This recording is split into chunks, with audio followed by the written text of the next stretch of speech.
Hi, thanks for watching. This is some highlights from our online sessions that I call the Inner Sanctum online sessions.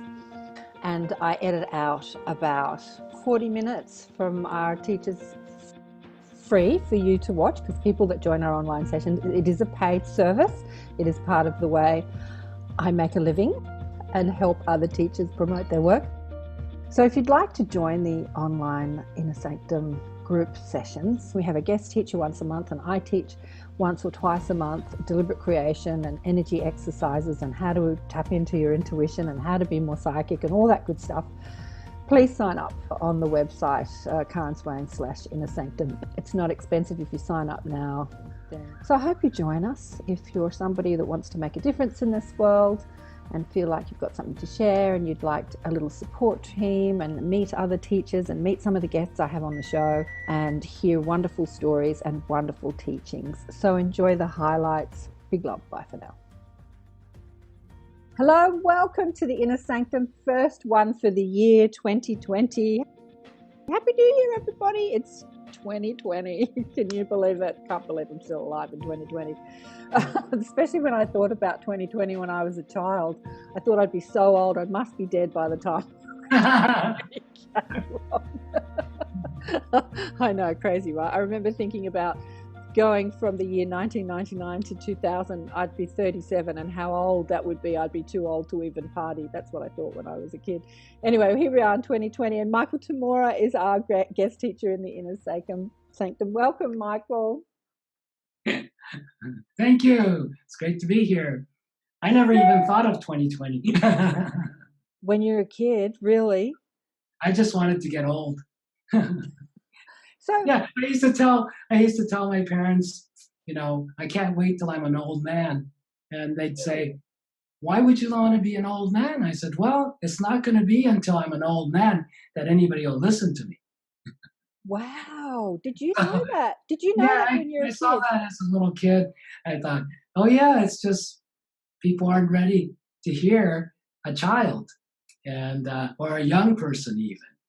So I started teaching when I was 21 officially, but I was teaching when I was about 7 or 8 years old.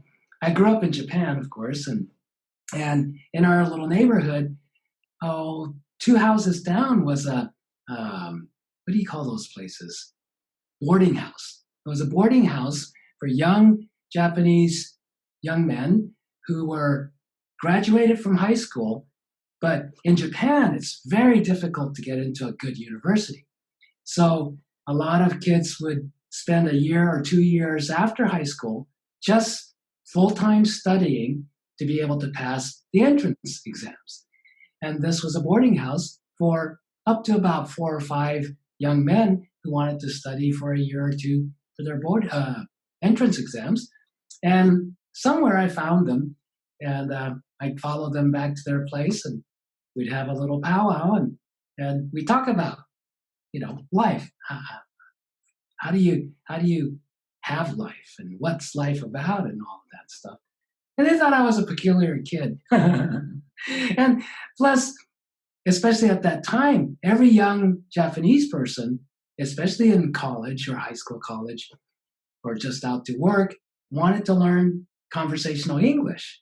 So I would teach them some English, and then in return, they take me with them to the ball field and play catch and baseball with me. So I thought that was a great situation. But so once in a while, I found few people who were interested in what I had to say. But in most cases, even people who were initially interested, once I start talking, they'd just be gone. Sherry and I were just talking about that because Sherry was the first person on, and we were speaking about levels of conversation. She was saying, I can't believe there's not hundreds of people in the Inner Sanctum. And I said, no, the Inner Sanctum's not a conversation for everybody. It's a conversation that's really only available when you're at a certain level of understanding and wanting a certain level of desire, wanting to sort of be of service and be more tapped into who you truly are and not be so run by the ego, which most of us are. I mean, I'm still run by my ego, but at least I can witness it and say, oh, there's the ego. Oh, hello. And Why it's noisy. it's noisy, very noisy. But, like, I think that, like you, Michael, I started this, putting myself out there as a teacher. Well, you much longer ago, but me about 20, 25, maybe 30 years ago. And didn't have a lot of, like in my 40s, I struggled to get any attention.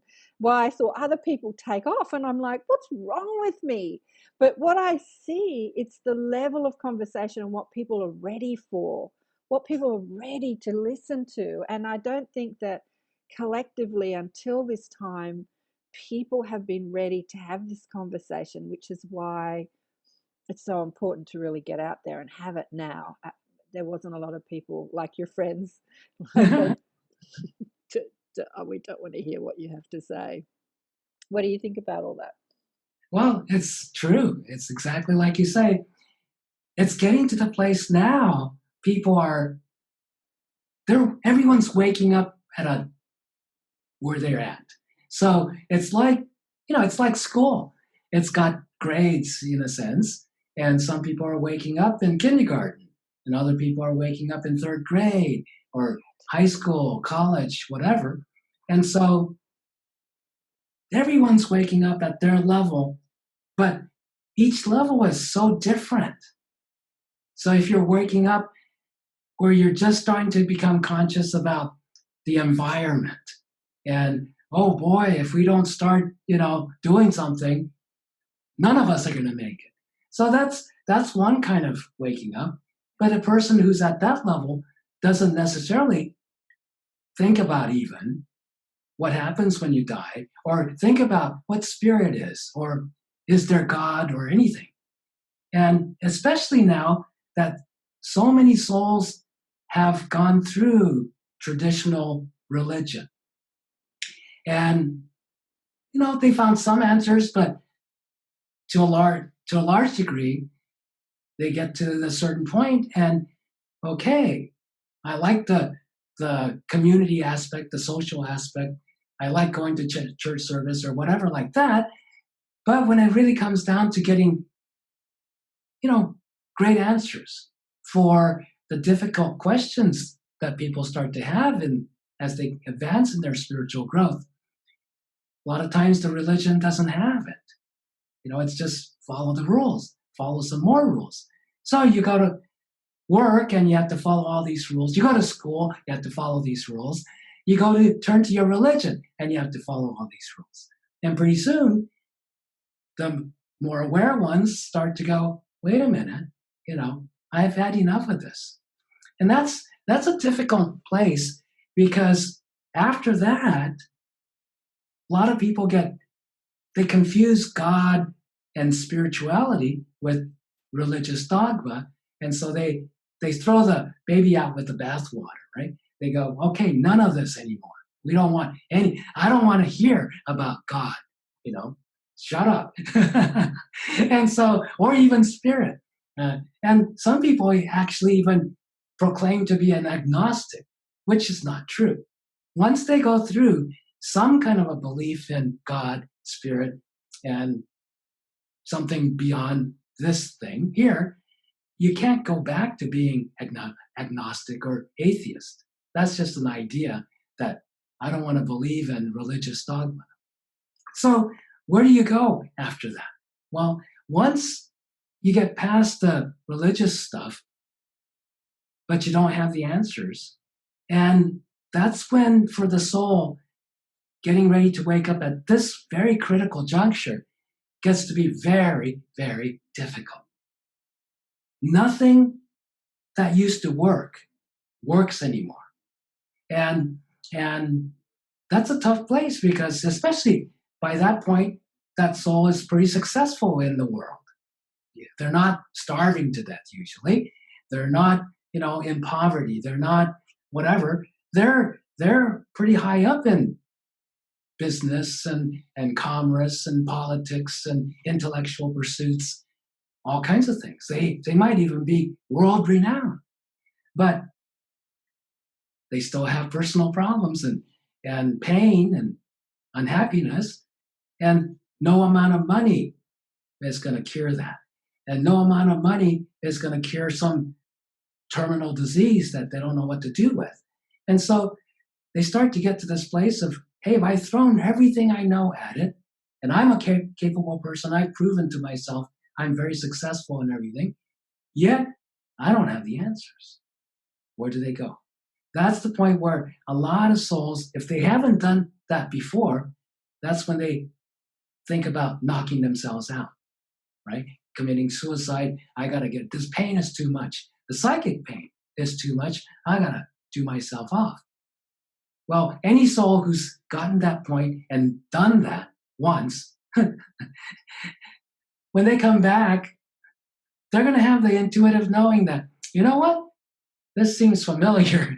Been here, done this before. And when they get to that up against a brick wall and they're going, I'm going to kill myself. You know, I can't handle this anymore. They're going to think twice. And they're going to go, no, that might not be the answer. And after that, I can't even kill myself anymore, right? Because there's this intuitive knowing that that's not going to end it. So, okay, if I got to figure it out and everything I know how to do doesn't work, that's when the only place they can turn to is within. It's the only place. It's not out there. It's not in the world. And it's not even in killing yourself. So somehow, I'm it. I gotta somehow give it up. And at that point, that soul turns within for the first time and starts to get on their path. It's the very beginning. And they're going to go on and off for a while at that point. But that's the beginning. Everyone here in this session has been there umpteen lifetimes ago, right? You've been on the path for quite a while as far as going toward who you really are. And so this, if spiritual growth, evolvement, soul development is like a clock, then we start at midnight or 12 o'clock, and that first quadrant of growth for the soul, you go through many lifetimes going through that. Basically, that soul's an atheist. There's no belief in God. There's no belief in anything more than I'm this body. I'm going to survive as much as I can and figure out how to make it. And then the second quadrant, from say 3 o'clock to 6 o'clock, that's the soul that's in traditional religion and philosophy, intellectual, academic pursuit, all of that. Then the 6 o'clock point is where I was talking about, when nothing works anymore from anything they've done in the first half of their evolution.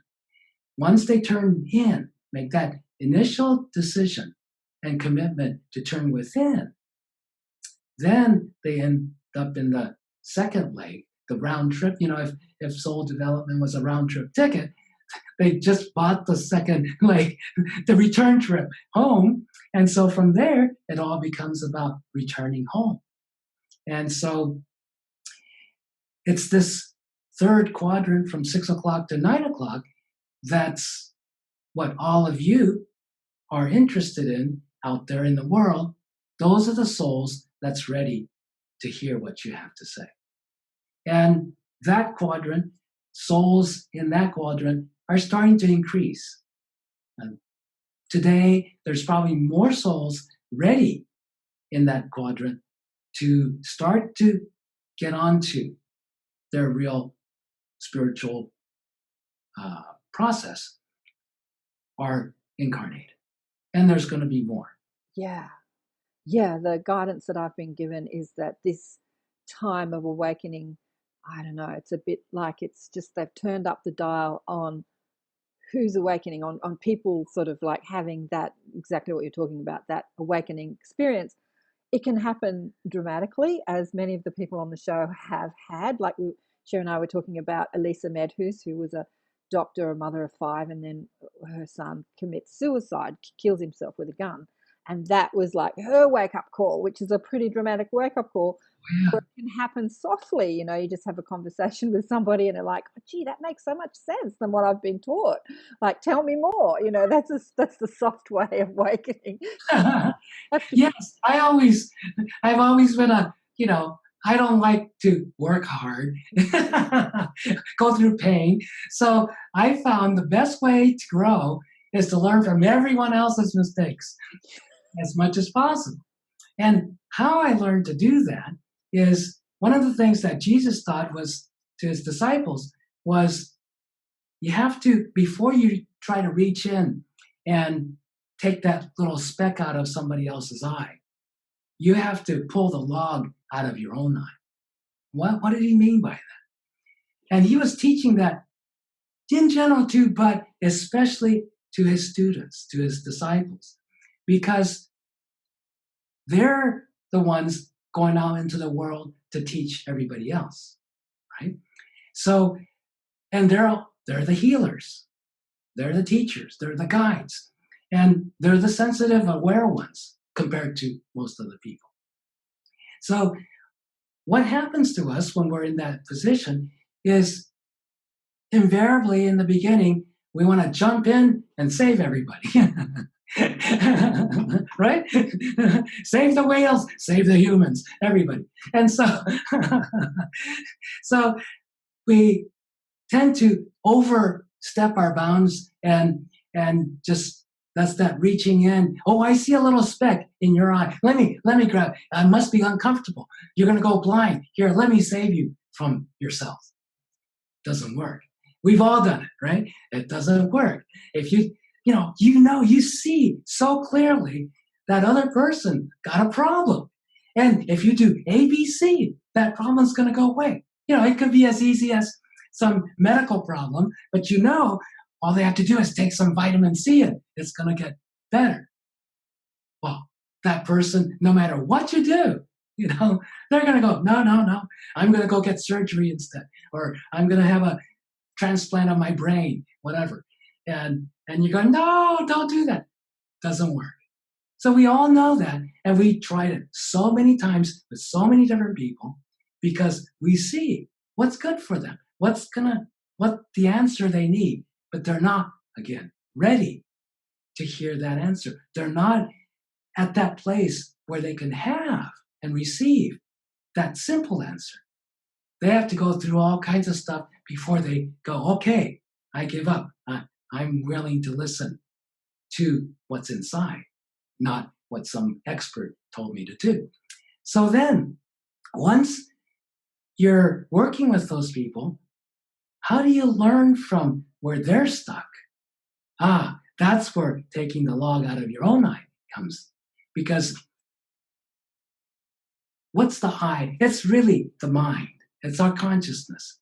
And if you look at life, if you look at every moment of anything you've ever experienced in life, you went through, you would say, you were talking about your story, my story, whatever.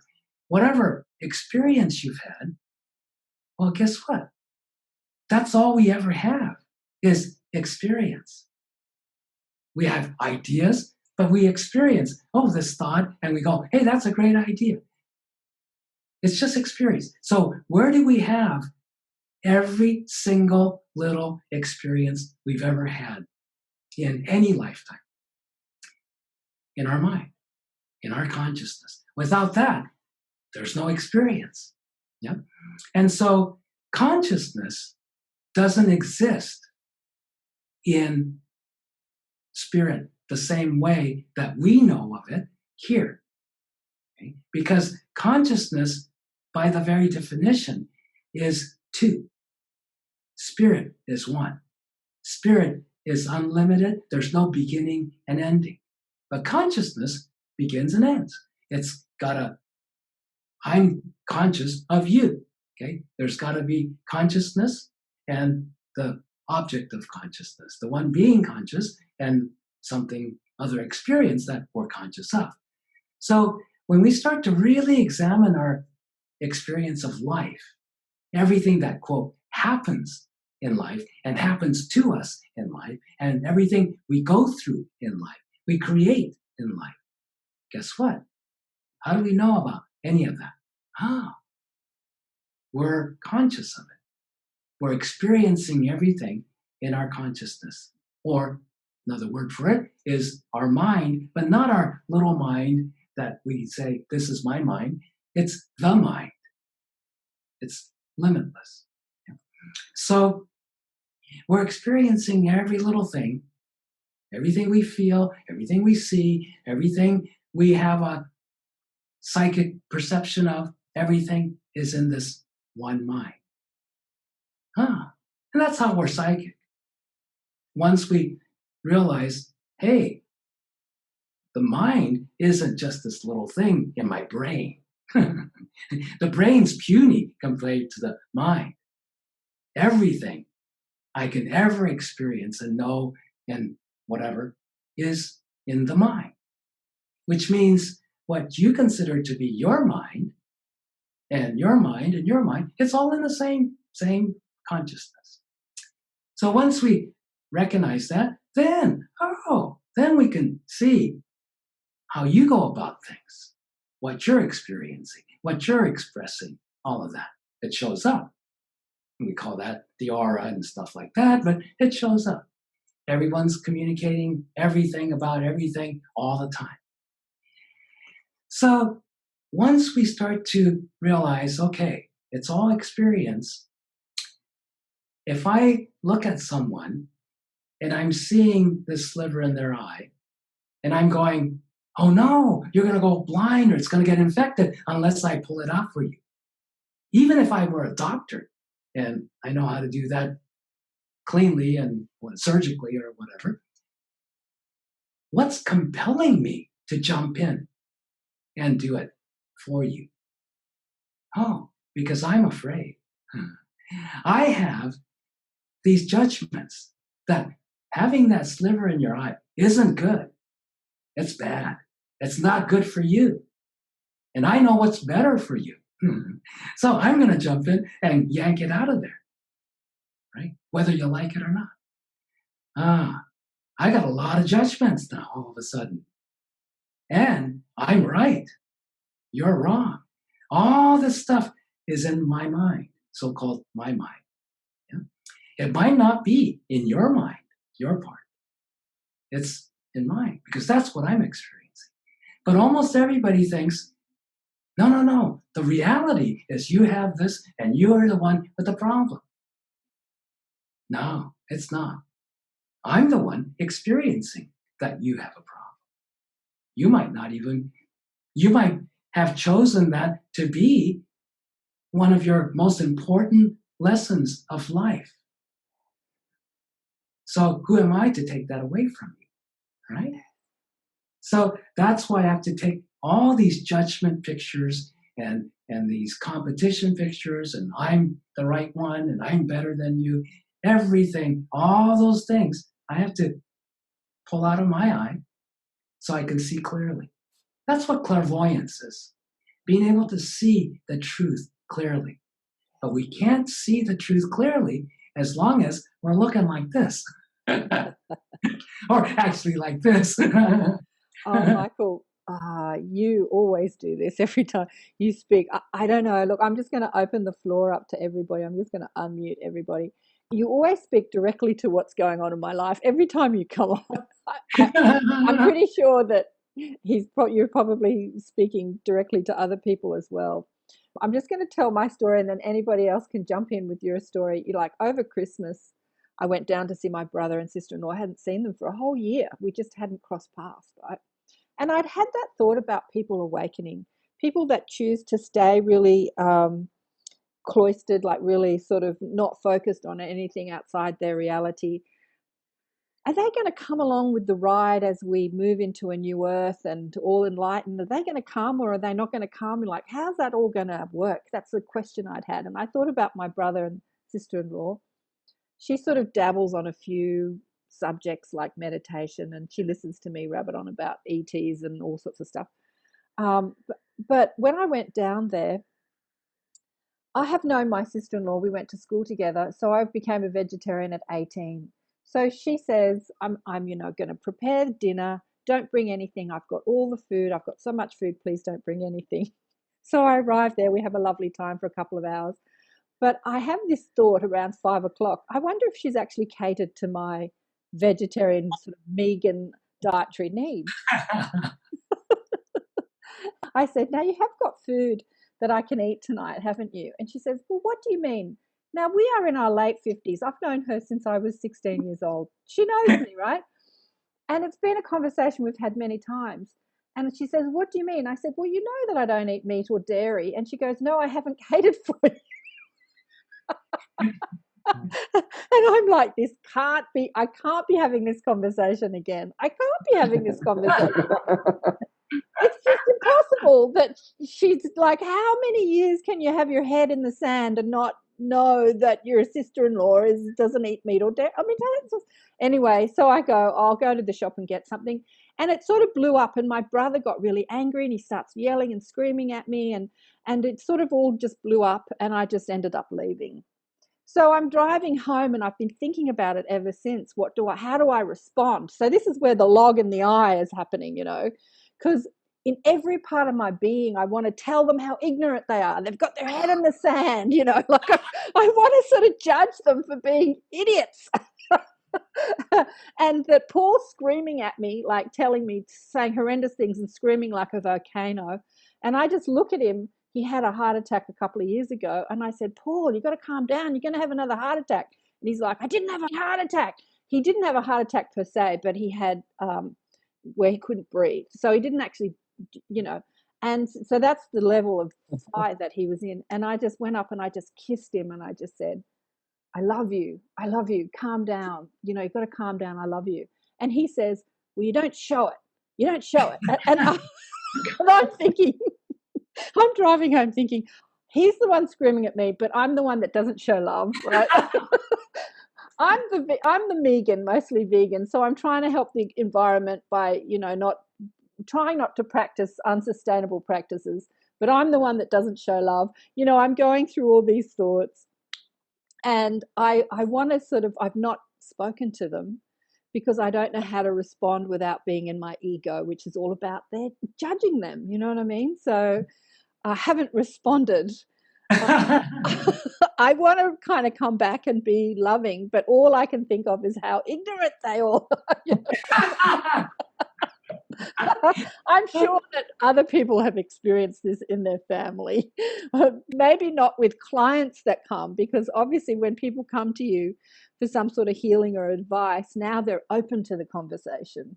Maybe they're open to the twig being. But when it's your family, that's the conversation we're having, right, Michael? It's like... Yes. Well, I always say a soul chooses his or her most what would you say, important lessons to learn in a lifetime to work it out through some member of the family.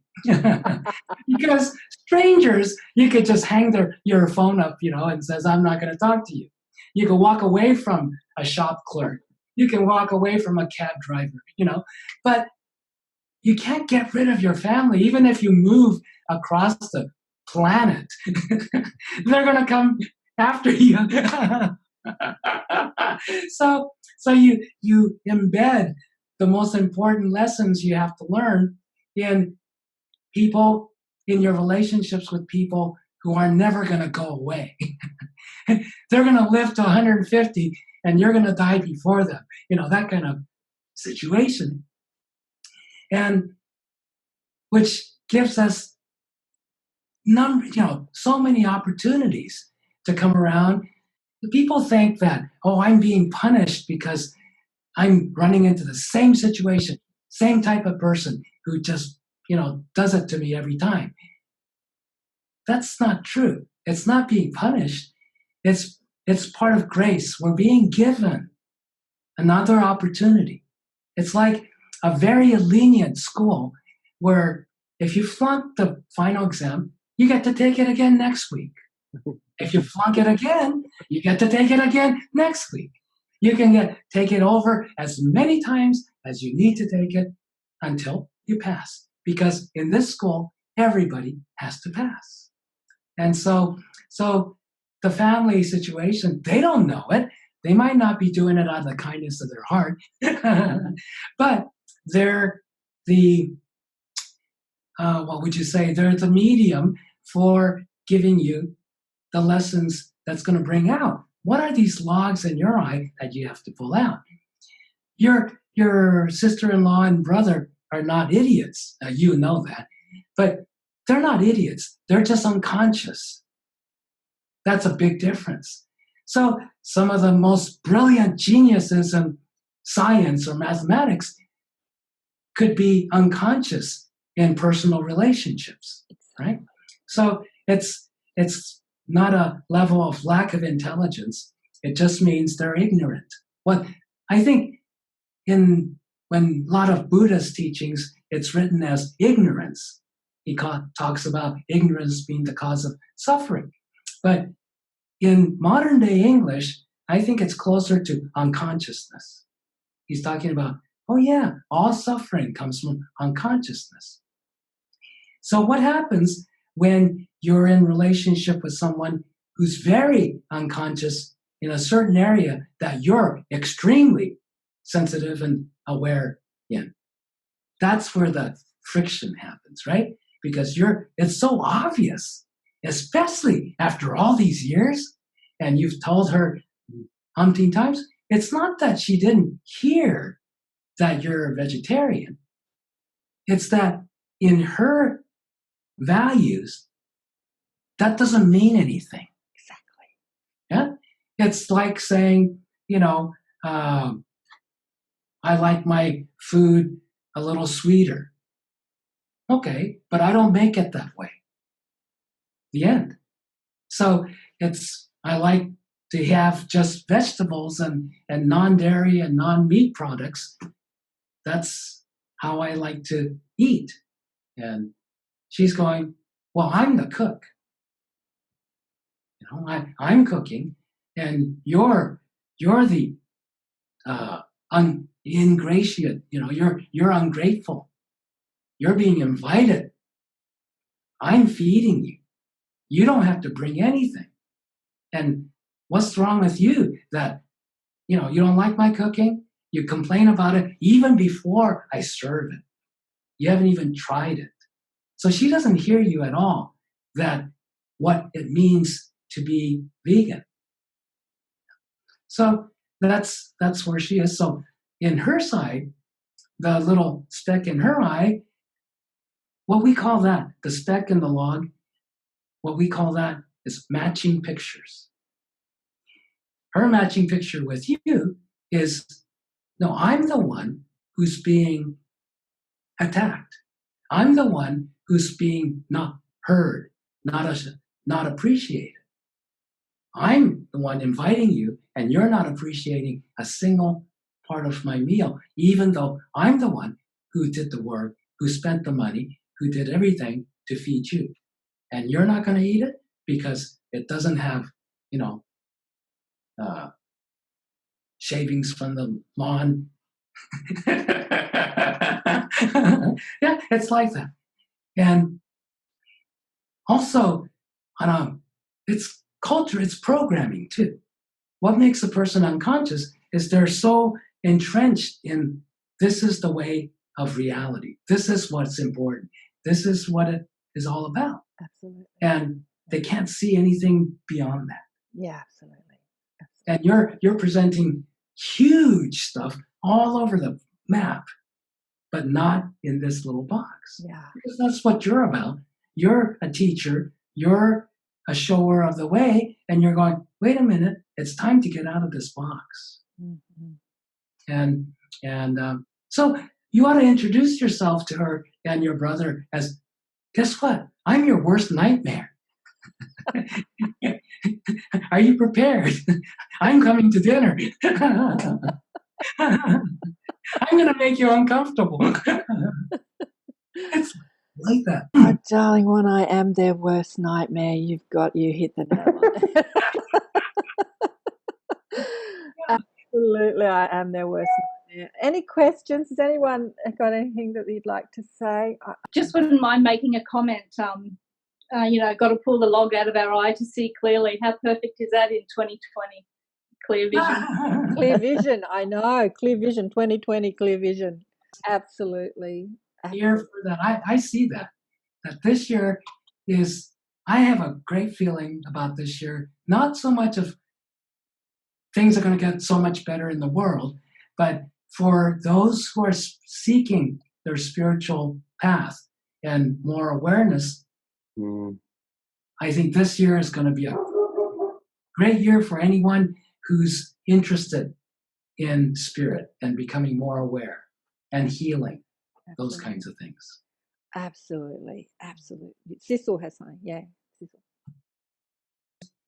One of the things that I experienced during the third time I dropped dead is I was taken immediately to this space that I really can't talk about because there's no words, there's nothing to be able to be said about it.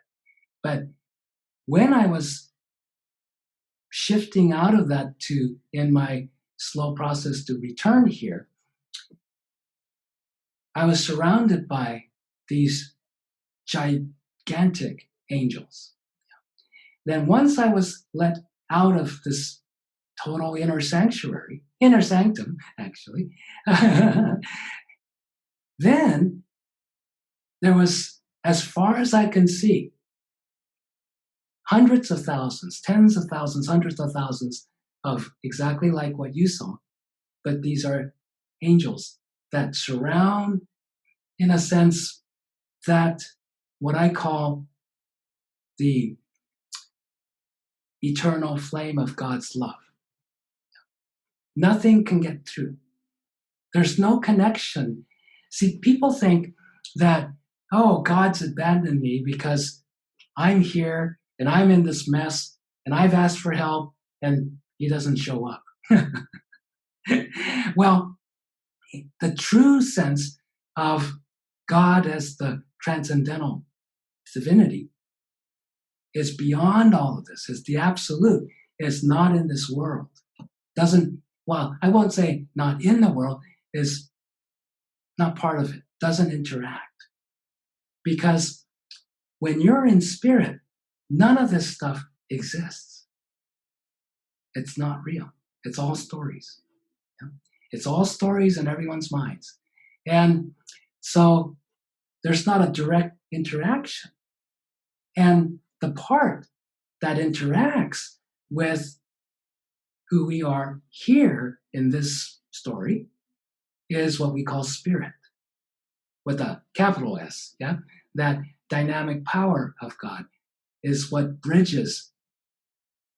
And that's the bridge that each one of us is able to follow back to our origin, back to who we really are. And so that's essentially what spiritual path is becoming aware, oh, there's this beingness, there's this power, there's this something that's beyond everything, that's limitless, timeless. And if we start to recognize that and start to realize meaning making that which we call spirit more real than the body, than this world, than whatever we go through in this world, then we're home free. Yeah? So this was such a profound aspect. Everyone's got to wake up in their own time. Some people are gorging on the feast and some people are just taking little bites. Exactly. It's been great to be here with you again. And Karen, you're doing an amazing job, by the way. Oh, thank you, darling one. You're doing an amazing job. This is the stuff that, is changing the world. Yeah, we're all changing the world in our own little way. The message today, which is probably the message that should come from every spiritual teacher, is it's not so much about changing the world, it's changing ourselves. And as we change ourselves, the world changes. Yeah. Yes. Has to.